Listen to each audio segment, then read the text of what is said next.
Guys, अगर आप अपने विंडोज सिस्टम में एक ऐसी ड्राइव चाहते हैं जहां पर आप अपना अर्जेंट डॉक्यूमेंट, अर्जेंट फाइल्स रख सकें, अगर जरूरत पड़े तो आप उस पर लॉक भी लगा सकें, उसको अपने अकॉर्डिंगली हाइड अनहाइड कर सकें। इसके अलावा अगर आप चाहें फ्यूचर में अगर आपको जरूरत पड़ रही है तो आप उसका साइज भी बढ़ा सकें। इस तरीके की एक मैजिकल ड्राइव हम यहाँ पे क्रिएट करके बताने वाले हैं जिसका इम्पैक्ट अदर ड्राइव पर यहाँ पर बिल्कुल नहीं पड़ेगा। ठीक है, कई बार मेरे पास क्वेरी होती है कि सर हम अपने फोल्डर पर लॉक लगाना चाहते हैं, इसके लिए कोई थर्ड पार्टी सॉफ्टवेयर वगैरह बताइए। देखो, विंडोज आपको एक लॉक सॉफ्टवेयर देता है, लॉक लगाने का सॉफ्टवेयर देता है जिसका नाम है बिटलॉकर पासवर्ड, लेकिन आप उसका यूज फोल्डर पे नहीं कर सकते, ड्राइव पे कर सकते हो। और अगर आज हमने जो ड्राइव हमने क्रिएट करी है उसको अगर आप प्रॉपर तरीके से यूज कर पाते हो सिर्फ और सिर्फ अपनी अर्जेंट फाइल्स के लिए, तो आप उस पर भी लॉक लगा सकते हो, तो आपका पर्पस वहां पर भी सॉल्व हो जाता है। ठीक है, तो सबसे पहले तो एक सिनेरियो देख लेते हैं कि क्या सिनेरियो है हमारे दिस पीसी का। यहाँ पे आप कुछ ड्राइव्स देख रहे हैं, सी डी ई एफ, जो कि गूगल ड्राइव है, जी, और एक डेवलपर ड्राइव मेरे पास है। टोटल मिला के 6 ड्राइव मेरे पास यहाँ पे नजर आ रही है। यहीं पर ही हम एक ड्राइव और यहाँ पे लगाएंगे। हालांकि हम चाहें तो एक और पार्टीशन बना के यहाँ पर एक और ड्राइव बना सकते हैं, लेकिन उसमें हम काफी हद तक रिस्ट्रिक्ट हो जाते हैं। लेकिन सपोज हमें टेम्पररी टाइम के लिए, कुछ टाइम के लिए बनानी है और हमें पार्टीशन नहीं बनाना है, तब आप इस मेथड को यूज कर सकते हैं जो मैं आपको बताने जा रहा हूँ। ठीक है, एकदम पोर्टेबल चीज है, आप अपने अकॉर्डिंगली इसको प्लग एंड प्ले कर सकते हैं, आसानी से यूज ले सकते हैं। कैसे बनाएंगे चलिए बताता हूँ। दिस पीसी पे राइट क्लिक करना है आपको और मैनेज पे जाना है। ठीक है, मैनेज पे जाना है। मैनेज पे जैसे ही आप क्लिक करेंगे तो यहाँ पे कंप्यूटर मैनेजमेंट ओपन होगा। देन यहाँ पे आपको डिस्क मैनेजमेंट मिलेगा, इस पे क्लिक करेंगे और डिस्क मैनेजमेंट में आप जाएंगे।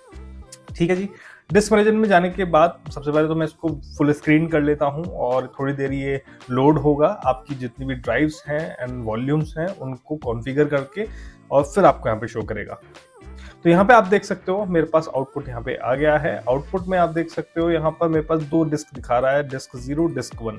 डिस्क 0 जो कि 465 जीबी, लगभग 500 जीबी की जो मेरी एसएसडी है, उसका ये एक डिस्क 0 मुझे शो कर रहा है जिसमें ये वॉल्यूम्स, ये पार्टीशन यहाँ पे बने हुए हैं। डिस्क 1 एक 1 टीबी की हार्ड ड्राइव है जिसके पार्टीशन यहाँ पे बने हुए हैं। अब यहीं पर ही डिस्क 0, डिस्क 1 एक थर्ड डिस्क के तौर पर हम यहाँ पे एक नई डिस्क यहाँ पे क्रिएट करेंगे। ठीक है, जो कि वर्चुअल होगी। अब कैसे क्रिएट करेंगे? वर्चुअल हार्ड ड्राइव को क्रिएट करने के लिए आपको जस्ट कुछ नहीं करना, ऊपर एक्शन बटन आ रहा है, इस पे जाएंगे, देन क्रिएट वीएचडी पे क्लिक करेंगे। देन यहाँ पर आपके पास वर्चुअल हार्ड ड्राइव क्रिएट करने का यहाँ पे आपके पास ऑप्शंस आ जाते हैं। ठीक है, सबसे पहले ब्राउज पे क्लिक करेंगे। यहाँ पर सपोज मैं सी ड्राइव में ही एक नई जो वर्चुअल ड्राइव है ये क्रिएट करना चाहूंगा। अर्जेंट वर्चुअल ड्राइव यहाँ पे इसका नाम दे देता हूँ और सेव कर देता हूँ। ठीक है, इसके बाद वर्चुअल हार्ड डिस्क साइज क्या रहेगा, आप जितना साइज रखना चाहें उस पर्टिकुलर ड्राइव का वो साइज आप यहाँ पे लिखेंगे। जैसे सपोज मैं 2 जीबी से स्टार्ट करना चाहता हूं तो 2 जीबी मैं यहाँ पे लिख देता हूं, यानी कि 2 जीबी का यहाँ पे एक ड्राइव बनेगा जिसमें मैं अपने डॉक्यूमेंट और पर्सनल फाइल्स यहाँ पे रख सकता हूं। इसके अलावा वर्चुअल हार्ड डिस्क फॉर्मेट यहाँ पे हमें मिल जाता है। यहाँ पर अगर आप VHDX सेलेक्ट करते हैं तो यहाँ पे आपको virtual disc larger than 2040 GB, यानी कि 2040 जीबी से लेके आप 64 टीबी तक का आप ये वर्चुअल हार्ड ड्राइव बना सकते हैं। ठीक है, तो हम VHDX जो एडवांस्ड फॉर्मेट है उसी का यूज लेते हैं और इसके अलावा डायनामिकली एक्सपेंडिंग पर भी हम यहाँ पे फोकस करते हैं। ठीक है, ओके करते हैं। ओके करने के बाद यहाँ पर आप देखोगे डिस्क 2 यहाँ पे ऐड हो गई है। ठीक है, डिस्क 2 ऐड हो गई है। डिस्क 2 ऐड होने के बाद यहाँ पे अब आपको इसको इनिशियलाइज करना होगा, ठीक वैसे ही जैसे ही आप एक नई हार्ड ड्राइव जब प्लग इन करते हैं तो उसको इनिशियलाइज करते हैं। राइट क्लिक करेंगे, इनिशियलाइज डिस्क पे आप क्लिक करेंगे और ओके कर देंगे। ठीक है, इनिशियलाइज करने के बाद अब आप देख सकते हो ये ऑफलाइन से ऑनलाइन हो गई है। अब यहाँ पे अनअलोकेटेड जो स्पेस आ रहा है आपका 1.98 जीबी का, इस पे राइट क्लिक करेंगे और इसको वॉल्यूम में एक पार्टीशन में कन्वर्ट करेंगे। नेक्स्ट नेक्स्ट नेक्स्ट करेंगे, यहाँ से जो अपना ड्राइव लेटर आपको चाहिए हो प्रेफर्ड वो आप सिलेक्ट करेंगे, देन नेक्स्ट करेंगे और नेक्स्ट करके फिनिश कर देंगे। यहाँ पर आपकी एक नई ड्राइव बन जाएगी जिसका साइज होगा 1.98 जीबी, यानी कि लगभग 2 जीबी, जिसका यूज आप अपने अकॉर्डिंगली ले सकते हैं। तो यहाँ पे आप देख सकते हो ड्राइव बन गई है। जिस पीसी में चलते हैं तो यहाँ पर भी आप देख सकते हो ड्राइव आ गई है। ठीक है, अगर बेसिकली इस ड्राइव की लोकेशन की बात करें, जैसे कि मैंने सी ड्राइव में यहाँ पे डाला था अर्जेंट फाइल के नाम से या फिर अर्जेंट VHD के नाम से, तो यहाँ पे आप देख सकते हो अर्जेंट VHD मेरे पास यहाँ पे आ गया है। इस ड्राइव को आप यहीं से ऑपरेट भी कर सकते हो, ये सबसे खास बात है। अगर मान लीजिए, सबसे पहले तो डिस्क मैनेजमेंट को मैं बंद कर देता हूँ, इसकी जरूरत नहीं है।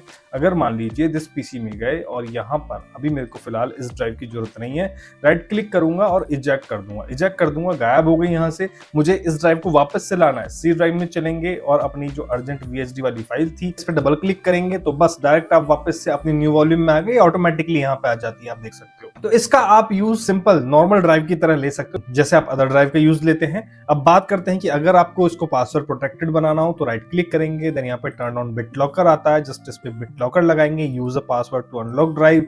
यहाँ पे आप अपने पासवर्ड असाइन करेंगे। ठीक है, पासवर्ड की लेंथ यहाँ पे सपोर्ट नहीं कर रही है, थोड़ा लंबा पासवर्ड लगा लेते हैं, कोई बात नहीं है। ठीक है, यहाँ पे पासवर्ड लगा दिया है, नेक्स्ट करेंगे। तो यहाँ पर हमारे पास ऑप्शन आ जाता है रिकवरी की को सेव करने का। तो प्रिंट कर लेता हूँ मैं, तो भाई प्रिंट करके पीडीएफ यहाँ पर मैं इसको प्रिंट कर देता हूँ, ये मेरे पास सेव हो जाएगी डेस्कटॉप पे। मैं अभी इसको सेव कर देता हूँ, रिकवरी की। ठीक है, जस्ट मैंने इसको सेव कर लिया। सेव करने के बाद जस्ट नेक्स्ट करेंगे, encrypt use disc space only, encrypt entire disc space. ठीक है, तो फास्टर चाहिए मुझे, तो मैं नेक्स्ट कर देता हूँ, जितना यूज होगा उतना ही एनक्रिप्ट करना है। New encryption mode, start एनक्रिप्टिंग, just इसको एनक्रिप्ट कर दिया और ये लीजिए जी, इस पर लग गया पासवर्ड। अब आप देख सकते हो यहाँ पे लॉक आ गया है, यानी कि जब भी आप इसको रीस्टार्ट करेंगे या फिर जब भी आप इसका यूज लेंगे, जब भी नया यूजर इसको यूज लेगा तो उसको उसमें पासवर्ड एंटर करना पड़ेगा। तो सिर्फ और सिर्फ आपकी वर्चुअल ड्राइव यहाँ पर आपकी लॉक्ड है। ठीक है, और इसमें आप अपने डॉक्यूमेंट वगैरह का यूज दे सकते हैं।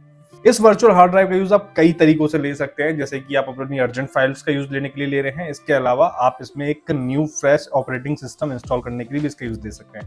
वो प्रोसेस भी बताऊंगा आपको आने वाले वीडियो में, तब तक इस वर्चुअल ड्राइव का यूज लीजिए। अगर आपको एक ऐसी ड्राइव की जरूरत है जो टेम्पररी हो, इसको आप प्लग इन प्लग आउट कर सकें कभी भी किसी भी टाइम। इसके अलावा चलिए मैं आपको ये भी बता देता हूँ कि इसको हटाना कैसे है। अगर मान लीजिए आपको वर्चुअल ड्राइव का यूज नहीं है, तो अब आप इसको हटाएंगे कैसे।